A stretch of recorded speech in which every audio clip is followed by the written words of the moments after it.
গল্পতরু চ্যানেলে আপনাদের সাথে আছে আমি রাজ। পড়ছিলাম সমরেশ মজুমদারের উপন্যাস সিনেমাওয়ালা। পড়ছি এর ৫ম পর্ব। যে মানুষটার সঙ্গে সব সম্পর্ক শেষ হয়ে গিয়েছে সে যে এমন নাছোড়বান্দা হবে অদিতি ভাবতে পারেনি। মেসে গিয়েছিল ঝামেলা পাকাতে, মনে হয়েছিল ওই অবধি ওর দৌড়, কিন্তু স্টুডিওতে পৌঁছে যাবে এতটা কল্পনা করতে পারেনি অদিতি। খবরটা শোনার পর কিছুক্ষণ স্তব্ধ হয়েছিল সে। এই লোকটা এখন তার কি ক্ষতি করতে পারে? অদিতিকে বিয়ে করার পর ডিভোর্স দিতে বাধ্য হয়েছিল, একথা নিশ্চয়ই বলবে না। উল্টে ওর চরিত্রের ওপর খানিকটা নোংরা ফেলে বলবে ওই ডিভোর্স করেছে। এতে লোকে হয়তো মজা পাবে, কিন্তু খুব একটা ক্ষতি হবে না। কিন্তু ওর কাছে সেই ছবিগুলো রয়েছে, ভালোবাসার সুযোগ নিয়ে আবেগে দুর্বল করে যে ছবি লোকটা একসময় তুলেছিল, যা ছিল একান্তই স্বামী স্ত্রীর ব্যাপার, তাকেই হাতিয়ার করতে পারে লোকটা। ওই ছবিগুলো দেখিয়ে বলবে এমন জীবনযাপন করত বলে সে অদিতিকে ডিভোর্স করতে বাধ্য হয়েছে। একজন নতুন নায়িকার নগ্ন ছবি পেলে সিনেমার কাগজগুলো নিশ্চয় খুব খুশি হবে। তার একটা যদি ছাপা হয়ে যায়, তাহলে বাঙালি দর্শকরা কি তাকে নায়িকা হিসেবে মেনে নিতে পারবে? শরীরে জ্বলুনি শুরু হয়ে গেল অদিতির। তার জীবনের শুরুটা ছাড়খাড় করে দিয়ে শান্তি হয়নি লোকটার। এখন এটুলির মতো পেছনে লেগে আছে। তার নিজের জীবনে যা হবার হবে, কিন্তু এত লক্ষ টাকা খরচ করে যে ছবি তৈরি হচ্ছে, যদি নায়িকার বদনামের জন্যে দর্শকরা দেখতে না চায়, তাহলে মিলন তার ভয়ঙ্কর ক্ষতি হয়ে যাবে। প্রযোজকেরও সর্বনাশ। কি করা যায়? অদিতি ভাবল, এই দুজনের সঙ্গে কথা বলা উচিত, ওদের সব কথা খুলে বলা উচিত। এই দুজন বয়স্ক মানুষ নিশ্চয় একটা পথ বলতে পারবেন। সুলেখা সামনে এসে দাঁড়াল। কি হয়েছে দিদি? সজাগ হল অদিতি। কই, কিছু হয়নি তো। তোমাকে খুব অন্যরকম দেখাচ্ছে, কোনো খারাপ খবর? সুলেখার উদ্বিগ্ন মুখের দিকে তাকিয়ে হেসে ফেলল অদিতি। না, তেমন কিছু নয়। শোন, আমি থাকি বা না থাকি, কোনো লোক যদি দরজায় বেল দেয় তাহলে ঝট করে দরজা খুলবি না। খুলব না? সুলেখা অবাক। না, বা কেউ যদি জরুরি খবর নিয়ে আসে, তাছাড়া তোমার সঙ্গে দেখা করতেও তো কেউ না কেউ আসতে পারে। সুলেখা অবাক হচ্ছিল। অদিতি জানলার দিকে তাকালো, একটু ভেবে নিয়ে বলল, আমি না থাকলে যেই আসুক খুলবি না, আমি থাকলে নাম জিজ্ঞাসা করে বলবি। কেন গো, কেউ কি ঝামেলা করতে আসতে পারে? হ্যাঁ। মুখ নামালো অদিতি। কে? যে লোকটা একসময় আমার স্বামী ছিল, যে আমার জীবন নষ্ট করতে চেয়েছিল, যার হাত থেকে বাঁচতে আমি ডিভোর্স করেছিলাম। কিন্তু সে তো এখন তোমার কেউ নয়। কোনো কোনো পুরুষ মনে করে মেয়েরা তাদের খেলনা হাতছাড়া হয়ে গেলেও তারা মেনে নিতে পারে না। তুমি নিশ্চিন্ত থাকো, আমি যতক্ষণ বাড়িতে থাকব তোমার কোনো ভয় নেই। অদিতি সুলেখার দিকে তাকালো। রোগা কালো গরিব ঘরের এই মেয়েটিকে হঠাৎ আর অন্যরকম মনে হল। কি দারুণ আত্মবিশ্বাসী, অথচ নিজেরই পায়ের তলায় মাটি নেই। এখানে আসার পর প্রথম দুদিন বের হয়নি সুলেখা। তারপর সব কাজ সেরে ও ওর কাছে যাচ্ছে। দুপুরে অদিতি শুটিংয়ে গেলে ওই ফ্ল্যাট খালি থাকবে, কিন্তু যেদিন শুটিং থাকবে না সেদিন যদি সুলেখা তার কাজে বেরিয়ে যায় আর ঠিক সেই সময় লোকটা এখানে এসে হাজির হয়, তাহলে অদিতি কি করবে? স্টুডিওতে গেলে নিজের সমস্যা নিয়ে ভাবার অবকাশ পাওয়া যায় না। কেউ না কেউ এসে কথা বলে যাচ্ছে, সাংবাদিকরা ইন্টারভিউ করছে, আর তার মধ্যে সামন্ত তাড়া দিচ্ছে ফ্লোরে যাওয়ার জন্যে। দিনটা কেটে গেল, কিন্তু আজ কাজ ভালো হলো না। কাজে ভালো হলো না তার সংলাপ বলার সময় মনে হচ্ছিল অদিতির। আজকে দৃশ্য ছিল নায়কের সঙ্গে ভুল বুঝাবুঝি হওয়ার পর বাড়িতেও যে অশান্তি তার কিছু শট। মাঝখানে একবার মিলনের সামনে গিয়ে দাঁড়িয়েছিল অদিতি। কিছু বলবে? মিলন জিজ্ঞাসা করেছিল। আমি আজ পারছি না। তার মানে? আমার অভিনয় ভালো হচ্ছে না। কই, আমার তো মনে হলো না। এইসব দৃশ্যে যেরকম হওয়া উচিত ঠিক সেই রকমই তো করেছ। তুমি একটু বেশি ভাবছ অদিতি। নায়ক পাশে দাঁড়িয়েছিল, মন্তব্য করলেন, ভালো, শুরু থেকেই এমন খুঁত ভাব রাখা ভালো, এতে অভিনয়ের মান বাড়ে। শুটিং শেষ হওয়ার পর মেকআপ তুলে বারান্দায় পা রাখতেই একটি প্রোডাকশন বয় এসে বলল, দিদি, মিলনদা একবার অফিসে যেতে বললেন। মেকআপ রুমের সামনের চত্বরে বেশ ভিড়। সিনেমার শিল্পের সঙ্গে জড়িত মানুষজন কথা বলছেন। কিছু মেয়ে একপাশে চুপচাপ দাঁড়িয়ে আছে। এরা এক্সট্রা। রোজ বিকেলে স্টুডিওতে এসে এরা অপেক্ষা করে পরের দিন যদি কাজ পাওয়া যায়। ছবিতে এদের সংলাপ বলতে দেওয়া হয় না। ভিড় বাড়াতে, পরিবেশ তৈরি করতে এদের প্রয়োজন হয়। অদিতি লক্ষ্য করল মেয়েগুলো তার দিকে জল জল করে তাকিয়ে রয়েছে। সে যখন হেঁটে মিলনের অফিস ঘরের দিকে যাচ্ছিল তখন ছেলেরাও তাদের কথা বন্ধ করল। সে চলে যাওয়ার পরই ওরা মন্তব্য শুরু করল। এসো, বসো। তোমার কি হয়েছে? মিলন জিজ্ঞাসা করল। কেন? আমি জানি তুমি মেন্টালি ডিস্টার্বড। মনের এ অবস্থায় ভালো অভিনয় করা সম্ভব নয়। সত্যি কথা বলতে কি, তোমার অভিনয় আমার আজ ভালো লাগেনি। আপনি যে তখন বললেন। অদিতি অবাক। তখন সবার সামনে কথা বললে তুমি আরও আপসেট হয়ে যেতে। আমি খুব খারাপ করেছি না? যতটা ভালো করছিলে ততটা করনি। দেখো অদিতি, তোমাকে আমি এই চরিত্রে নিয়েছি অনেক লড়াই করে। আমাদের প্রযোজক এখন শহরের বাইরে। যাওয়ার আগে আমার বাড়িতে এসে তোমার সম্পর্কে নিঃসন্দেহ হয়ে গেছেন। কিন্তু তুমি যদি ভালো না করো তাহলে আমার সর্বনাশ হয়ে যাবে অদিতি। মিলনদা, আমি কি করব ভেবে পাচ্ছি না। অদিতি মাথা নামাল। সামন্ত ঘরে ঢুকছিল। মিলন তাকে বলল, সামন্ত, একটু দেখো তো এখন কেউ যেন এ ঘরে না ঢোকে। মিনিট 15। ঠিক আছে দাদা। সামন্ত বেরিয়ে গেল। আমাকে সব কথা খুলে বলতে তোমার আপত্তি আছে? মিলন সরাসরি জিজ্ঞাসা করল। মাথা নাড়ল অদিতি। তারপর আগাগোড়া সব ঘটনা একের পর এক বলে গেল। চুপচাপ শুনে যাচ্ছিল মিলন। শেষ হলেই জিজ্ঞাসা করল, এই লোকটা এখন কোথায় থাকে? কৃষ্ণনগরে থাকতো বলেই জানি, ওখানেই বাড়ি। চোখ বন্ধ করল মিলন। ইস, ওই ছবিগুলো তুলতে কেন রাজি হলে? তখন আমি ওর স্ত্রী। বিয়ের পর প্রথম ও খুব জেদ করল। বলেছিল বিদেশে স্বামীর কাছে স্ত্রীরা কোনো লজ্জা করে না, শুধু বাঙালি মেয়েরাই বাড়াবাড়ি রকম আড়ষ্ট হয়ে থাকে। তাছাড়া সে আমার স্বামী, স্বামীর কাছে স্ত্রীর লজ্জা করার কোনো কারণ নেই। আমাকে জোর করল। আমার এখান থেকে বেরিয়ে তোমার কাছে সে গিয়েছিল? না, ফ্ল্যাটে চলে আসার আগে আমি যে মেসে ছিলাম সেখানে হাজির হয়েছিল আপনার সঙ্গে দেখা করার আগে। তার মানে তোমার ঠিকানা সে এখনো জোগাড় করতে পারেনি। হয়তো। তুমি আমার ছবিতে একজন অত্যন্ত রুচিশীলা, আত্মসম্মানবোধ সম্পূর্ণ চরিত্রে অভিনয় করছ। বাঙালি মেয়েরা যা হতে চায় তাই তুমি ছবিতে হবে। কিন্তু তোমার ওইসব ছবি যদি কাগজে ছাপা হয় তাহলে আমার সব চেষ্টা মাটি হয়ে যাবে। না, এটাকে বন্ধ করা দরকার। কিন্তু কি করে করব? প্রযোজক যদি জানতে পারেন তাহলে ভয়ানক আপসেট হয়ে যাবেন। যা খরচ হয়েছে তা জলে যাক বলে ছবি বন্ধ করেও দিতে পারেন। কি যে করি? মিলন পেপারওয়েট চটকাতে লাগলেন। বিশ্বাস করুন, আমি যদি জানতাম ও এইসব নিয়ে উদয় হবে তাহলে প্রথমেই আপনাকে বলতাম এবং এত বড় ক্ষতি হতে দিতাম না। আমি তোমাকে দোষ দিচ্ছি না অদিতি, তোমার কি দোষ? এক অদ্ভুত পরিস্থিতির শিকার হয়েছ তুমি। কিন্তু এই ব্যাপারটা থেকে বেরিয়ে আসা উচিত। এক কাজ করি, আমার এক বন্ধু কলকাতা পুলিশের বড় অফিসার। আমরা একসঙ্গে স্কুলে পড়তাম, ও সাহায্য নেব। মিলন বলল, পুলিশ? অদিতি বলল, হ্যাঁ, পুলিশ বলে নার্ভাস হওয়ার কোনো কারণ নেই। আমি ওর সঙ্গে অ্যাপয়েন্টমেন্ট করে তোমাকে জানাবো। আর এর মধ্যে তোমাকে যদি ও ডিস্টার্ব করে তাহলে একেবারে পাত্তা দেবে না। তুমি চেষ্টা করো ব্যাপারটা ভুলে যেতে। একদম ভাববে না এসব নিয়ে। তোমাকে ভালো অভিনয় করতে হবে, ঠিক আছে? মিলন হাসার চেষ্টা করল। এই সময় সামন্ত এসে দাঁড়ালো দরজায়। দাদা। মিলন মুখ তুলে তাকালো। সামন্ত বলল, মিসেস দত্ত আপনার সঙ্গে দেখা করতে এসেছেন। কি বলবো? মিলন অবাক হয়ে গেল। মিসেস দত্ত এককালের নামী অভিনেত্রী। এখনও তিনি ফেলু বোসের ছবিতে লিড রোল করছেন। মিলনের প্রযোজকের আগের দুটি ছবির নায়িকা ছিলেন তিনি। ছবি দুটোর ভাগ্য ভালো হয়নি। মিলন বলল, আরে ওকে নিয়ে এসো। অদিতি বলল, আমি চলে যাব?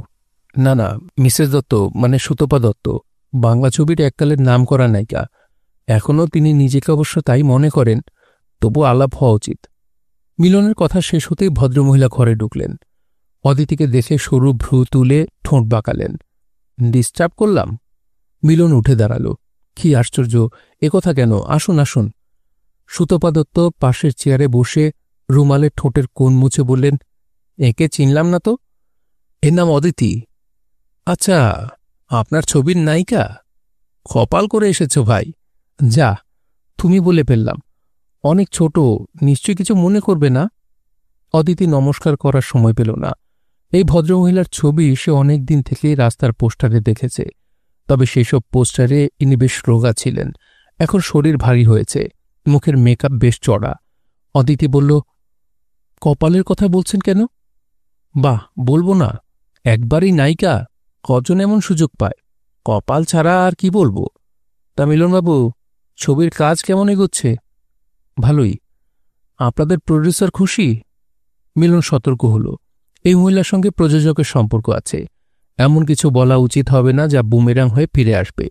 সে বলল, মনে হয়, তবে সবকিছু নির্ভর করছে ছবি রিলিজ হওয়ার পর দর্শকদের খুশি হওয়ার উপর। উনি আমাকে সুযোগ দিয়েছেন, আমি প্রাণপণে চেষ্টা করছি। সেটা করার সময় আমার কথা মনে পড়েনি? চোখ ছোট করলেন মহিলা। আসলে আসলে পুরনো হয়ে গেছি, তাই না? আপনাদের প্রডিউসার বলেছেন আপনার জন্য তিনি আমাকে নিতে পারেননি। কথাটা সত্যি কিনা সেই জবাব চাইতে এখানে এসেছি। সোজা হয়ে বসলেন সুতপা দত্ত। মিলন আট চোখে অদিতির দিকে তাকাল। এই নতুন মেয়েটির সামনে সুতপা দত্ত তাকে অপমান করতে চাইছেন। সুতপা দত্তকে সে দেখল, মুখ শক্ত, বয়স হলেও মেয়েরা হাসি খুশি থাকলে মুখে নরম ভাব এনে বয়সটাকে কমাতে পারেন, কিন্তু মনের রুক্ষতা এলে মুখে যে কাঠিন্য আসে তা বয়সটাকে অনেক বাড়িয়ে দেয়। মিসেস সুতপা দত্তকে এই মুহূর্তে সেরকমই দেখাচ্ছে। মিলন বলল, আপনি আমাকে ভুল বুঝছেন। আপনার সঙ্গে কাজ করার সুযোগ পেলে নিজেকে ধন্য বলে মনে করব। সত্যি কথা বলতে কি, আপনার সঙ্গে কাজ করার খুব ইচ্ছে ছিল, কিন্তু আমার এই ছবিতে আপনাকে মানাবে এমন কোনো চরিত্র নেই। আর যা আছে তার কাজ এত সামান্য যে আপনাকে অফার করার ধৃষ্টতা আমার হয়নি। এই গপ্প আপনার প্রডিউসারের মুখে আমি শুনেছি। হ্যাঁ, আমি একটু ওয়েট গেইন করেছি বটে, কিন্তু মাসখানেক ড্রিঙ্ক বন্ধ করে আর জিমে গেলে আমি আবার আগের মতো ঝরঝরে হয়ে যেতে পারি। একথা বিশ্বাস করেন? আপনি যখন বলছেন তখন অবশ্যই বিশ্বাস করব। তাহলে শুটিং বন্ধ করুন। মানে? আপনার প্রডিউসারের সঙ্গে আমার কথা হয়ে গেছে, শুটিং বন্ধ করে নতুন করে শিডিউল করব। কই, উনি তো আমাকে কিছু বলেননি। বলবেন? আমি বুঝতে পারছি না, শুটিং বন্ধ করলে ওর তো প্রচুর ক্ষতি হবে। সেটা নিয়ে আপনি কেন ভাবছেন? মিলন বুঝতে পারল কেন প্রযোজক সেদিন হন্তদন্ত হয়ে তার বাড়ি গিয়ে বলেছিলেন যে কলকাতার বাইরে চলে যাচ্ছেন। সে মুখ নিচু করল। বেশ, ভাবব না। উনি আমাকে বললেই শুটিং বন্ধ করে দেওয়া হবে। আমি আপনাকে বলছি ওর সঙ্গে কথা হয়ে গেছে। মানছি, কিন্তু ম্যাডাম, আমি ওর মুখ থেকে কথাটা শুনতে চাই। তার মানে আপনি আমাকে উপেক্ষা করছেন? আমি বাস্তবের কথা বলছি, আপনি একটু ভেবে দেখুন। সুতপা দত্ত কাঁধ নাচালেন, তারপর অদিতির দিকে তাকিয়ে জিজ্ঞাসা করলেন, তুমি কোথায় থাকো ভাই? রসা রোডে। রসা রোডে অনেকদিন আছো? না। মিসেস সুতপা দত্ত মিলনের দিকে তাকালেন। ওখানে আপনার প্রডিউসারের একটা ফ্ল্যাট আছে, তাই না? সেটা কি এখন খালি আছে?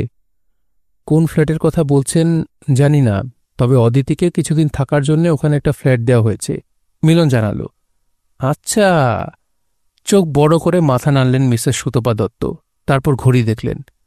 আর আপনাদের বিরক্ত করব না, আজ উঠছি। মিলন হেসে বলল, আচ্ছা। মিসেস সুতপা দত্ত শরীরটাকে এমনভাবে তুললেন যে মনে হল বেশ কিছু স্প্রিং পায়ে লাগানো আছে। দরজার দিকে পা বাড়িয়ে থেমে গেলেন তিনি। হ্যাঁ, আজ রাত্রে আপনার সঙ্গে ফোনে কথা বলা যেতে পারে? আপনি যদি চান তাহলে ফোন করতে পারি। খুব ভালো। তার চেয়ে একবার আমার বাড়িতে চলে আসুন না। এর মধ্যে আপনার প্রডিউসারের সঙ্গে আমি কথা বলে নিই। বাই। ভদ্রমহিলা চলে গেলেন।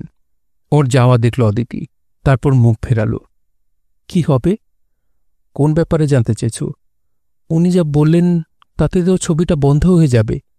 ওর ইচ্ছে সেই রকমই। তাহলে? মুখে মেঘ জমল অদিতির। ওর ইচ্ছে মানেই তো প্রডিউসারের ইচ্ছে নয় অদিতি।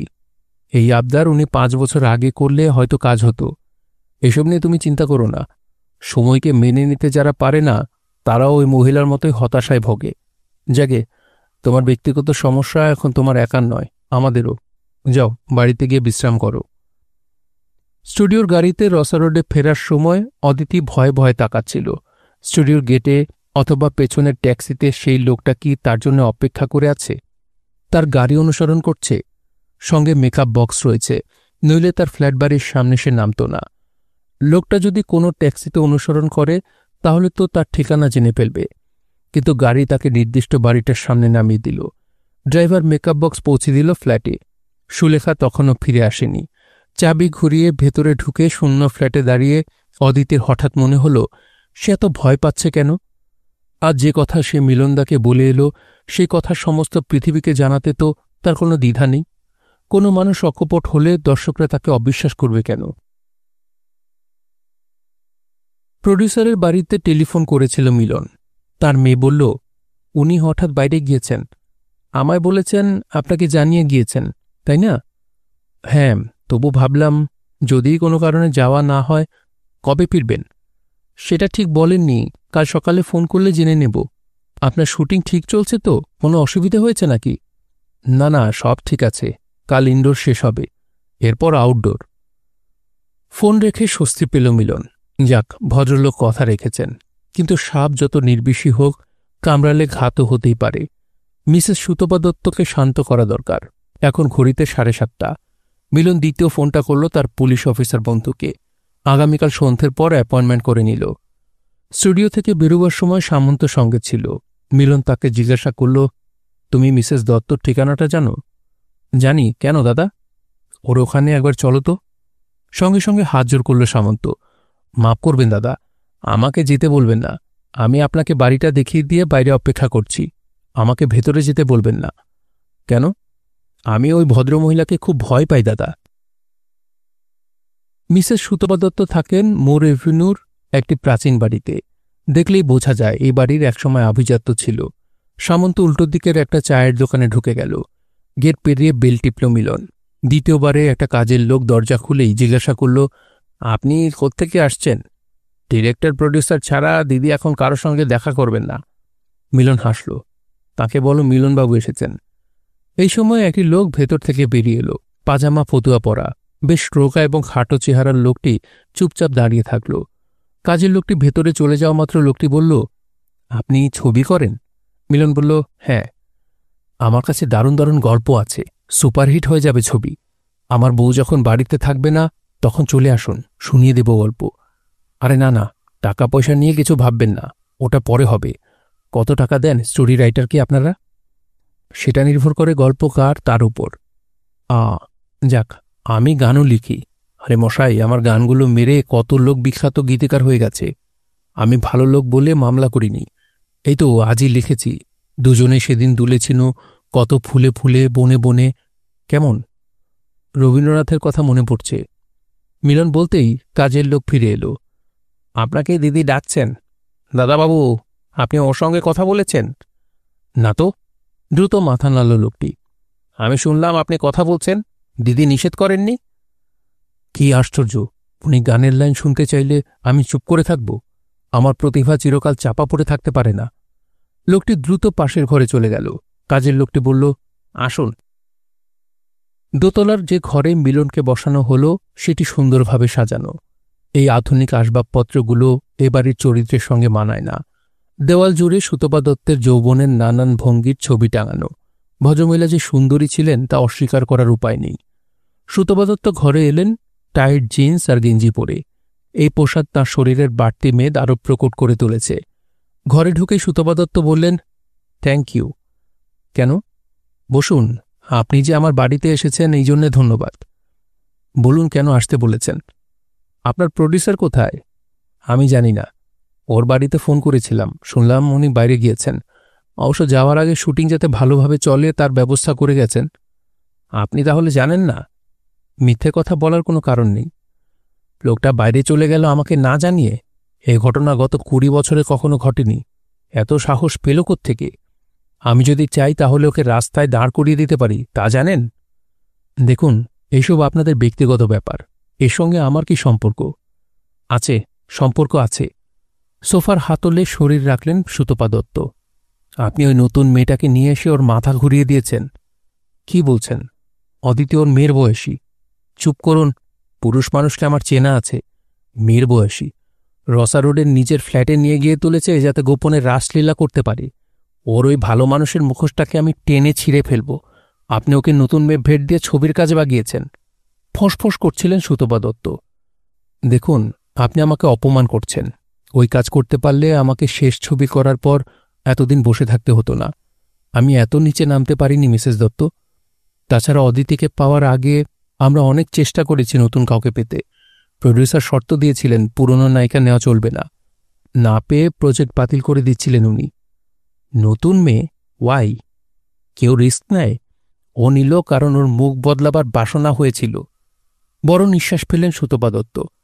আপনি আমাকে দেখুন, আমি কি খুব মোটা, বুড়ো হয়ে গিয়েছি? চোখ বন্ধ করল মিলন, মাথা নাড়ল। এভাবে ভাবছেন কেন? সবাই এখন আমাকে নিয়ে হাসাহাসি করবে, বলবে আমি ফুরিয়ে গিয়েছি, তাই ও নতুন ফুলে গিয়ে বসেছে। গলা এবার কান্না এলো। না, আপনাকে আমি জোর গলায় বলতে পারি, অদিতির সঙ্গে ওর কোনো সম্পর্ক নেই। আপনি ভাববেন না, উপযুক্ত চরিত্র পেলে আপনাকে এখনও খুব ভালো লাগবে পর্দায়। মিলন বলল, ঠিক আছে, আপনি আমাকে মানায় এমন একটা গল্প খুঁজে বের করুন। এই ছবি শেষ হলেই ওটা শুরু করতে হবে। টাকা পয়সার ব্যাপারে আপনাকে ভাবতে হবে না, আপনার প্রডিউসারের কাছ থেকেই টাকা আদায় করব আমি। আপনি শুধু ভালো গল্প আর অভিনয় করতে পারি এমন চরিত্র খুঁজে বের করুন, প্লিজ। সুতপা দত্তের চোখে জল। মিলন মাথা নাড়ল। আমি চেষ্টা করব, আন্তরিকভাবে। টালিগঞ্জের ব্যাপার স্যাপারের ধরন অদিতির জানার কথা নয়। এতদূর এগিয়ে যাওয়ার পর ছবিটা বন্ধ হয়ে গেলে সে কি করবে? তাকেই ফ্ল্যাট ছেড়ে দিতে হবেই। আবার একটা চাকরি খোঁজা, সেই সঙ্গে থাকার আস্তানা জোটানোর কথা ভাবলেই গায়ে জ্বর আসছিল। তাকে ফিরে যেতে হবে কৃষ্ণনগরে। সেখানে মাকে যে প্রস্তাব দিয়ে এসেছিল তাতে ওরা আশার আলো দেখছে। মা চিঠি লিখেছে। অদিতির আশ্বাস পেয়ে বাবাকে নিয়ে আগামী সপ্তাহেই মাদ্রাজের নেত্রালয়ে যেতে চায়। সে যেন টিকিট কেটে দিনটা জানিয়ে দেয়, তাহলে কৃষ্ণনগর থেকে সরাসরি হাওড়া স্টেশনে চলে যাবে। অদিতি যেন সেখানে দেখা করে টিকিট এবং টাকা দেয়। এই অবস্থায় সে যদি কলকাতা থেকে বিতাড়িত হয়ে কিছুদিনের জন্য হলেও কৃষ্ণনগরে গিয়ে আশ্রয় নেয়, তাহলে ওদের সঙ্গে সম্পর্ক থাকবে। চিন্তা ঘুম হচ্ছিল না অদিতির। অবশ্য ভদ্রমহিলা ওইভাবে শাসিয়ে যাওয়ার পরও মিলন শুটিং করেছেন, কিন্তু প্রডিউসার ফিরে এলে যদি ভদ্রমহিলার কথা মেনে নেন। সুতপা দত্তর ছবি দেখেছে সে, এমন কিছু সুন্দরী ছিলেন না, কিন্তু ওর ফিগার খুব ভালো ছিল। এখন অবশ্য সেসব অতীত, কিন্তু প্রডিউসারের সঙ্গে ওর সম্পর্ক এত নিবিড় যে তিনি এত টাকা নষ্ট করে ছবি বন্ধ করে দিতে পারেন। একজন বয়স্কা বিবাহিতা মহিলা কি করে একজন প্রৌঢ় বিবাহিত পুরুষের বান্ধবী হয়ে এমন কর্তৃত্ব করতে পারেন? ও স্বামী কিছু বলেন না, অথবা এর স্ত্রী? ফিল্ম লাইনের নিয়ম কি আলাদা? অদিতির ইচ্ছে হচ্ছিল ভদ্রমহিলার কাছে গিয়ে অনুরোধ করে যেন তার কোনো ক্ষতি না করেন, কিন্তু সেটা করলে মিলনদা যদি রেগে যান। সুলেখা ঘরে এলো। এ কি, ঘুমাওনি দিদি? ঘুম আসছে না রে। তুমি মিছিমিছি ভাবছ, অত ধমক খাওয়ার পর লোকটা আর আসবে না। অদিতি সুলেখার দিকে তাকালো। ও মনে করছে কমলেন্দুর কথা ভেবে তার ঘুম আসছে না। ও কমলেন্দু, আরেকটা জ্বালা, আরেকটা ভয়। সে হাসল, নিজের কথা ভেবেই হাসি পেল তার। আর 3 দিন শুটিং হলেই ছবির কাজ শেষ হয়ে যাবে। টালিগঞ্জে রটে গেছে মিলনের ছবির সুবর্ণার চরিত্রে যে নতুন মেয়েটি কাজ করেছে সে নাকি সবাইকে টেক্কা দেবে। তাই শেষ পর্যায়ে শুটিং দেখতে ফ্লোরে ভিড় বাড়ছে। মিলনকে বাধ্য হতে হয়েছে ফ্লোর থেকে লোক সরাবার ব্যবস্থা করতে। লাঞ্চ ব্রেকে প্রযোজক এলেন স্টুডিওতে। অফিসে বসে জিজ্ঞাসা করলেন, কেমন হচ্ছে কাজ? ভালো, পরশু শুটিং শেষ হচ্ছে। মিলন জবাব দিল, কোনো প্রবলেম হয়নি তো? আপনি ছিলেন না বলে আমাকে সামলাতে হয়েছে। কীরকম? মিসেস দত্ত হুকুম করেছিলেন ছবির শুটিং বন্ধ করতে। প্রযোজক গম্ভীর হলেন। উনি ছবিটা ফেলে দিয়ে নতুন করে শুরু করতে বলেছিলেন। তারপর? আমি বলেছিলাম আপনি এসে না বললে আমি সেরকম কিছুই করতে পারি না। উনি খুব রেগে গিয়েছিলেন। আপনি কোথায় গিয়েছেন জানতে চেয়েছিলেন। শেষে আমাকে বাড়িতে ডেকে পাঠিয়েছিলেন। বাড়িতে? সে কি? আমি অনেক বোঝানোর পর উনি প্রস্তাব দিয়েছেন এই ছবির পর ওকে মানায় এমন গল্প নিয়ে ছবি করতে। টাকার অভাব হবে না। টাকার অভাব হবে না? দেবে কে? তা আমি জানি না। বয়স বাড়লে মেয়ে মানুষ এমন খিটখিটে হয়ে যায় যে সহ্য করা অসম্ভব হয়ে দাঁড়ায়। আর যদি তাদের বাচ্চা না হয় তাহলে তো সোনায় সোহাগা। সব তাতে সন্দেহ, ঝগড়া। আমাকে কিভাবে জ্বালিয়ে যাচ্ছে তা আমি জানি। কথাবার্তা নেই, রাত 2-3টের সময় ফোন। কেন তুমি ওই মেয়ের দিকে তাকিয়েছ? ওর কি আছে যা আমার নেই? এইসব প্রশ্নের কোনো উত্তর হয়? প্রযোজক ক্রমশ অন্যমনস্ক গলায় কথা বলছিলেন। এ বিষয়ে আমার কোনো কথা বলা সমীচীন নয়। হ্যাঁ, ওকে কোনো রকম প্রশ্রয় দেওয়ারই দরকার নেই। সেটা দিলে উনি এখনই এই বয়সে স্ত্রীকে ডিভোর্স করে ওকে বিয়ে করতে বাধ্য করবেন। বাধ্য করবেন কি করে? মিলন, মানুষ যখন অনেস্ট হয় তখন তার দুর্বলতাগুলো লুকিয়ে রাখে না। পরবর্তীকালে কেউ যদি ওই দুর্বলতাগুলোকে কাজে লাগায় তখন সে নিজেকে অনেক শক্তির অধিকারী বলে ভাবে। ঠিক আছে? ও হ্যাঁ, তোমার নায়িকার প্রশংসা শুনলাম, ভালো। কেমন আছে মেয়েটি? খুব ভয় পেয়েছিল মিসেস দত্তের কথা শুনে। ওকে বলার কি দরকার ছিল? উনি যখন হুমকি দিতে এসেছিলেন তখন অদিতি এ ঘরে ছিল। না না, ওকে ওসব কথায় কান দিতে নিষেধ করো। ওর থাকার কোনো সমস্যা হচ্ছে না তো? আমি ইচ্ছে করেই কাউকে ওখানে খোঁজ নিতে পাঠাচ্ছি না। না, হলে নিশ্চয়ই বলতো, তবে। প্রযোজক তাকালেন। মিলন মাথা নাড়ল। এমন কিছু ব্যাপার নয়, পরে আপনার সঙ্গে কথা বলবো। আমাকে আবার এখনই শুটিং শুরু করতে হবে। সে উঠল। ছবি শেষ। এখন শুধু অলসভাবে বসে থাকা। ছবি হিট করলে হয়তো অন্য ছবির কাজ পাওয়া যাবে, এই আশা নিয়ে দিন গোনা। ইতিমধ্যে সুলেখাকে দিয়ে মাদ্রাজ যাওয়া আসার টিকিট কাটিয়ে মা বাবাকে হাওড়া স্টেশনে গিয়ে ট্রেনে তুলে দিয়ে এসেছে সে। ব্যাপারটা যে বাস্তবে ঘটবে তা আশা করেনি ওরা। স্বাভাবিকভাবেই খুব খুশি দেখাচ্ছিল ওদের। অদিতি বলে দিল, যদি ওরা বলেন অপারেশন করতে হবে তোমরা রাজি হয়ে যেও। এই আমার টেলিফোন নাম্বার, কাউকে বলে লাইন ধরিয়ে কথা বলো, আমি টাকা পাঠিয়ে দেব। মা বলল, তোর টেলিফোন হয়েছে? আমার নয়, আমি যেখানে থাকি সেখানে টেলিফোন রয়েছে। মাদ্রাজ থেকে কোনো খবর আসেনি। ছবির আগাম বাবদ যে টাকা সে পেয়েছিল তা প্রায় শেষ। মোট 20 দিন সে কাজ করেছে। এখানকার কোনো কোনো সাধারণ নায়িকা দিনে 5,000 করে পায় বলে লক্ষণ মেকআপম্যান তাকে জানিয়েছে। নতুন হিসেবে সে এই টাকা আশা করতে পারে না। তাকে বলা হয়েছিল ছবির জন্য সে মোট 30,000 টাকা পাবে।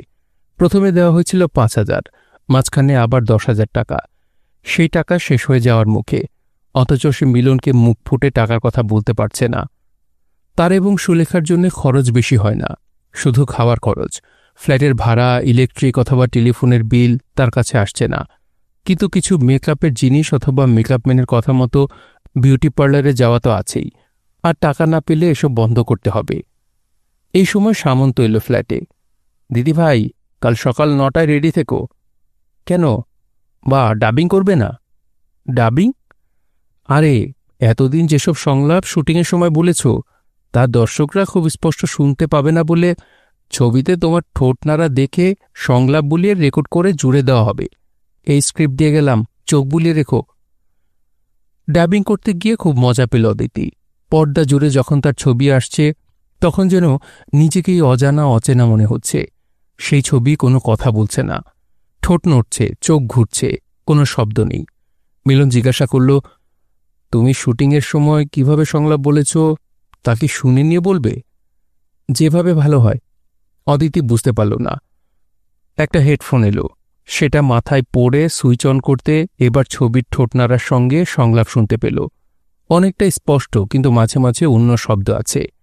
ডাবিং শুরু হলো, কিন্তু কিছুক্ষণ বাদে তার মনে হলো এভাবে শুনে শুনে বললে কিরকম আবৃত্তির মতো হয়ে যাচ্ছে। সে মিলনকে কথাটা জানাতেই হেডফোন খুলে সংলাপ লেখা কাগজটি হাতে পেল। একবার ঠোঁট নাড়া দেখে সে সংলাপ বলল। প্রথমবার এই ঠোঁট নাড়ার সঙ্গে এমন সুন্দরভাবে মিলে গেল যে সাউন্ড রেকর্ডিস্ট পর্যন্ত চেঁচিয়ে সাবাস বলল। গতকাল চিত্রনাট্য হাতে পাওয়ার পর অদিতি অনেকবার বাড়িতে বসে রিহার্সেল দিয়েছে। যে সংলাপ সে ক্যামেরার সামনে বলেছে তা এখন আবার বলতে গিয়ে নিজের কাছেই ভালো লাগছিল। রোজ সকালে বেরিয়ে রাত্রে ফেরার পরিশ্রম গায়ে লাগছিল না, কারণ অদিতির কাছে ডাবিং করা শুটিংয়ের চেয়েও ভালো লাগছিল। শুটিংয়ের সামনে ক্যামেরা থাকে, আর এখানে সামনের পর্দায় আরেক অদিতি, যেন সেই মুখ অদিতির মুখে কথা বলিয়ে দিচ্ছে সে। ডাবিং শেষ হল যেদিন, সেদিন 15,000 টাকার চেক পেল, আর অদিতির মনে হল সে বেঁচে গেল। এখন কিছুদিনের জন্য তো নিশ্চিন্ত। মিলন ওর সামনে এলো। তাহলে অদিতি, তোমার কাজ শেষ। অদিতি তাকালো। সে কি বলবে? মনে হয় পুজোয় ছবি রিলিজ করবে। এখন ভাগ্যের ওপর ভরসা করা ছাড়া কোনো উপায় নেই। তবে তোমার কাজে আমি খুশি। আমি এখন কি করব? মিলন অবাক হল। তারপর বলল, কেন? বই পড়ো, সিনেমা দেখো, নিজেকে আরও শিক্ষিত করো, আগের অভিনেত্রীদের অভিনয় দেখো। কিন্তু আমাকে তো ফ্ল্যাট ছেড়ে দিতে হবে। কেন? আমাকে বলা হয়েছিল ছবি রিলিজ হওয়া পর্যন্ত ওখানে থাকতে পারব। রিলিজ তো এখনই হচ্ছে না, হোক আগে, তারপর দেখা যাবে। মিলন হাসল। দেখো অদিতি, আমরা সবাই ঝুঁকি নিচ্ছি না? অদিতি মাথা নাড়ল। ও হ্যাঁ, কমলেন্দু কি এর মধ্যে তোমাকে বিরক্ত করেছে? না। আর আসেনি? বোধহয় জানে না আমি কোথায় থাকি। যে লোক এই স্টুডিও পর্যন্ত পৌঁছাতে পারে সে অতটা নির্বোধ নয়। ঠিক আছে, কিছু হলে আমাকে জানিও, মিলন বলল। কমলেন্দুর হঠাৎই চুপচাপ হয়ে যাওয়া বিস্ময়ের। লোকটার যা চরিত্র তাতে এমন হওয়ার কথা নয়। এই সময় সুলেখা একদিন বাড়িতে ফিরল উৎফুল্ল হয়ে। জানো দিদি, তোমার ছবি দেখলাম রাস্তায়। আমার ছবি? হ্যাঁ গো, তোমার বিরাট ছবি। মিনার বিজলি ছবির ঘরে মুক্তি পাচ্ছে তোমার সিনেমা। কি ভালো লাগছে দেখতে। সত্যি? দাঁড়াও, এসো, এদিকে এসো। হাত ধরে তাকে নিয়ে গেল সুলেখা ব্যালকনিতে। দেখো দেখো। রাস্তার ওপাশের দেওয়ালের বিশাল পোস্টারে অদিতির মুখ। অদিতি ঈশ্বর চিবুক তুলে হাসছে। এত দূর থেকে স্পষ্ট দেখতে পাচ্ছে সে। কি বিশ্বাস হলো? এখন থেকে তুমি আর বাইরে হেঁটে যেতে পারবে না। কেন? লোকে তোমায় চিনে ফেলবে না, অটোগ্রাফ চাইবে। দূর। হ্যাঁ গো, তুমি এখন থেকে আমাদের থেকে আলাদা হয়ে গেলে। এই সময় টেলিফোন বেজে উঠল। সুলেখা দৌড়ে গিয়ে রিসিভার তুলল। হ্যালো? হ্যাঁ। তারপর ওর মুখ আচমকা শুকিয়ে গেল। রিসিভার ধরা হাত কাঁপতে লাগল। অদিতি অবাক হয়ে জিজ্ঞাসা করল, কিরে, কি হয়েছে? সুলেখা কিছু না বলে রিসিভার নামিয়ে রাখল। অদিতি আবার জিজ্ঞাসা করল, কেউ খারাপ কথা বলল? সুলেখা মাথা নাড়ল। হ্যাঁ। কি বলল? সে কথা আমি তোমার সামনে বলতে পারবো না। ও, এই বোধহয় শুরু হলো। শুনেছি বাড়িতে টেলিফোন থাকলেই নাকি এমন আজেবাজে ফোন আসে। যাদের মন খুব বিকৃত তারাই এসব করে। যা, জামাকাপড় ছাড়, আমি চা বানাচ্ছি। অদিতি বলল, তোমাকে করতে হবে না, আমি চায়ের জল বসিয়ে বাথরুমে যাচ্ছি। সুলেখা চলে গেল রান্নাঘরে। অদিতি আবার এসে দাঁড়াল ব্যালকনিতে। পোস্টারের ছবিটা এখন উজ্জ্বল। প্রত্যেক ছবির মুক্তির আগে রাস্তায় এমন পোস্টার পড়ে। ছবির আয়ের উপর এদের অস্তিত্ব নির্ভর করে। এরকম কত মুখ হারিয়ে গিয়েছে বিস্তৃতিতে, তার হিসেব নেই। ওই মুখের ভাগ্যে কি লেখা আছে তা ঈশ্বর জানেন। আবার ফোন বাজছে। অদিতি ভেতরে এলো। লোকটা বোধহয় ঠিক করেছে যতটা পারে জ্বালাবে। রিসিভার না তুললে কিরকম হয়। কিন্তু খানিকটা বাজতেই বাথরুম থেকে চেঁচিয়ে সুলেখা বলল, ধরো না, নিশ্চয়ই সেই লোকটা। কিন্তু কানে যন্ত্রণা হচ্ছিল। অদিতি প্রচণ্ড রেগে গিয়ে রিসিভার তুলল। কে? বাবা, হ্যালো না বলে একেবারে কে? পুরুষ কণ্ঠে খুক খুক হাসি। কে আপনি? আশ্চর্য, ফিল্মের নায়িকা হয়ে নিজের স্বামীর গলা চিনতে পারছ না? চমকে উঠল অদিতি। কমলেন্দু তার ফোন নাম্বার পেয়ে গিয়েছে। সে নিজেকে সামলে চেঁচিয়ে উঠল, একটু আগের ফোনটা তাহলে তুমিই করেছ? একটা বাচ্চা মেয়েকে অশ্লীল কথা বলতে তোমার সংকোচ হয় না? কি চাই তোমার? দাঁড়াও দাঁড়াও, এ কি রকম ব্যাপার? আসামি জানিল না অথচ তাহার ফাঁসি হইয়া গেল। আমি তো এই প্রথম ফোন করছি, আগে করিনি তো। কি চাই তোমার? আমি আর কি চাইব? আমি এখন গরিব মানুষ, তুমি বড় লোক। রাস্তায় তোমার পোস্টার পড়েছে, হাসি হাসি মুখ। আমি শুধু চাই না ওই মুখের হাসি চিরকালের জন্য নিভে যাক। বুঝতেই পারছ? না, পারছি না। যা বলার তাড়াতাড়ি বলো। দেখো, মধু থাকলে যেমন মৌমাছি আসে, তেমনি মরার গন্ধ পেলে শকুনরা আকাশ থেকে নেমে আসে। হেসেছেও। তোমার সেই সব ছবিগুলোর কথা বলছি।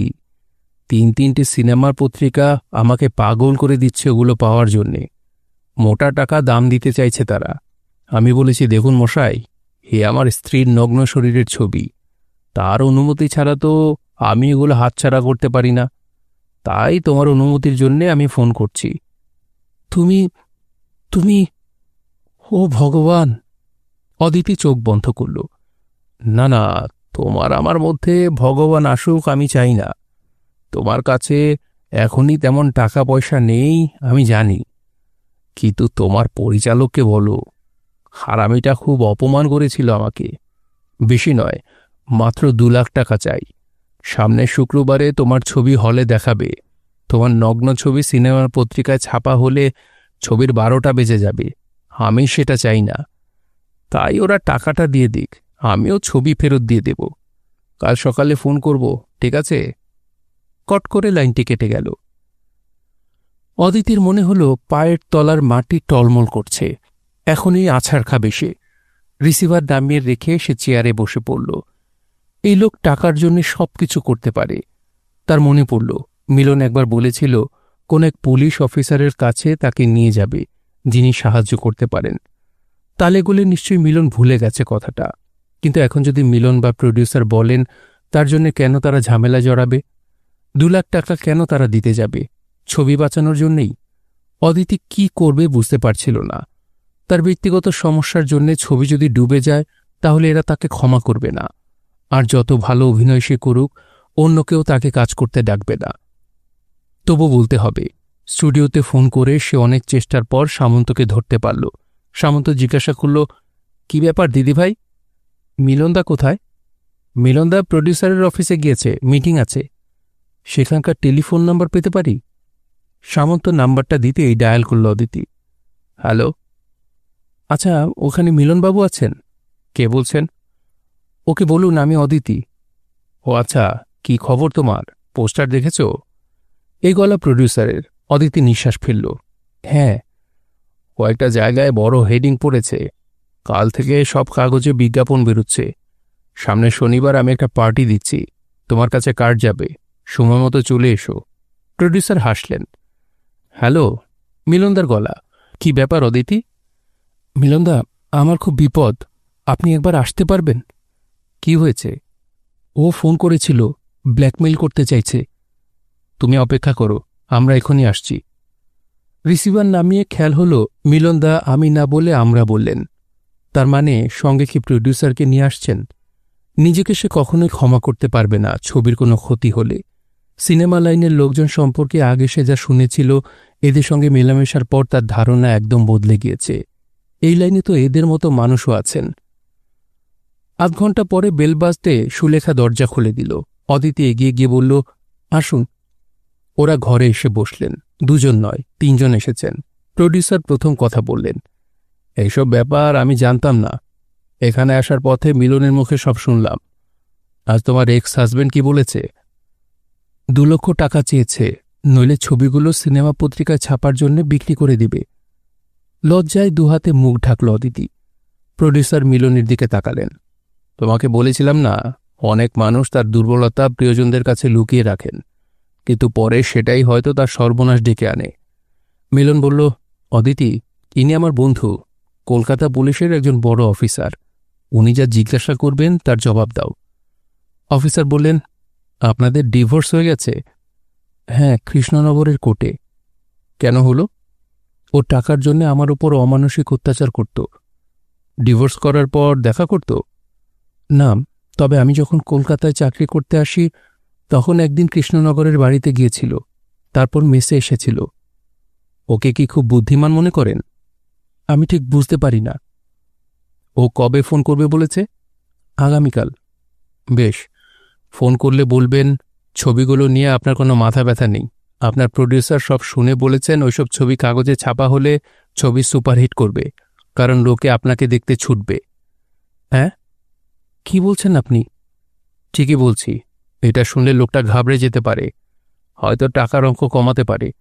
কলকাতার সিনেমা পত্রিকাগুলোর এমন আর্থিক অবস্থা নয় যে লাখ টাকা দিয়ে ছবি কিনবে। যারা পারে তাদের রুচিতে লাগবে। ও যদি টাকার অঙ্ক কমায়, তাহলে পার্ক স্ট্রিটের ফ্লুরিস্ট রেস্টুরেন্টে আসতে বলবেন। ভদ্রলোক একটা কার্ড বের করল। এটা রাখুন, ওর ফোন পাওয়া মাত্র আমাকে জানিয়ে দেবেন। মিলন জিজ্ঞাসা করল, তুমি ব্যাপারটা বুঝেছ? হ্যাঁ। অদিতি মাথা নাড়ল। প্রডিউসার বললেন, দেখো অদিতি, অফিসার যা বললেন তা করলে আমাদের কোনো ক্ষতি তো হতোই না, লাভ হতে পারত। তোমাকে কেউ তো চেনে না, তোমার সম্পর্কে কারো কোনো এক্সপেকটেশন নেই। ওইসব ছবি ছাপা হলে একটা হইচই হতোই। তোমার সম্পর্কে আগ্রহ জন্মাতো পাবলিকের। যদিও ছবি দেখতে গিয়ে সেসব দৃশ্য দেখতে না পেয়ে একদল হতাশ হতো, আবার তোমার অভিনয় ভালো লাগলে প্রশংসা করত। যা হোক, আমরা একটা নেগেটিভ পাবলিসিটি পেতে পারতাম, কিন্তু আমি বা মিলন সেটা চাইছি না। আমরা চাই তুমি সসম্মানে ছবির জগতে থাকো। মিলন জিজ্ঞেস করল অফিসারকে, আচ্ছা, কাল যখন ফোন করবে তখন লাইন ট্যাপ করে ও কোথায় তা ধরা যায় না? যায়, কিন্তু এইসব লোক পাবলিক টেলিফোন থেকেই ফোন করে। বুথটা কোথায় ধরার পর সেখানে পৌঁছে দেখা যাবে অনেক আগেই হাওয়া হয়ে গিয়েছে, কোনো লাভ হবে না। কিন্তু ও যদি ফ্লোরেন্সে না যেতে চায়, এ বাড়ি ছাড়া যেখানে যেতে চাইবে সেখানেই রাজি হবেন। আপনি একেবারে 2 লাখ টাকায় রাজি হচ্ছেন না বলে ও আপনাকে বিশ্বাস করে ফেলবে, ফাঁদ বলে ভাববে না, কিন্তু কখনোই এই ফ্ল্যাটে ওকে ডাকবেন না। প্রডিউসার মাথা নাড়লেন। ঠিক, এখানে যদি পুলিশ ওকে অ্যারেস্ট করে তাহলে লোকাল মানুষ তোমার সম্পর্কে কৌতূহলী হয়ে যাবে। শুনছিলেন সমরেশ মজুমদারের উপন্যাস সিনেমাওয়ালা, পড়ছিলাম এর 5ম পর্ব। উপন্যাসটি আপনাদের কাছে কেমন লাগছে তা অবশ্যই কমেন্ট করে আমাদেরকে জানাতে পারেন। ভালো লাগলে একটি লাইক করবেন, চাইলে শেয়ার করে অন্যকে শোনার সুযোগ করে দিতে পারেন। সবাই ভালো থাকবেন, সুস্থ থাকবেন এবং গল্প দুটোর সঙ্গেই থাকবেন। ধন্যবাদ।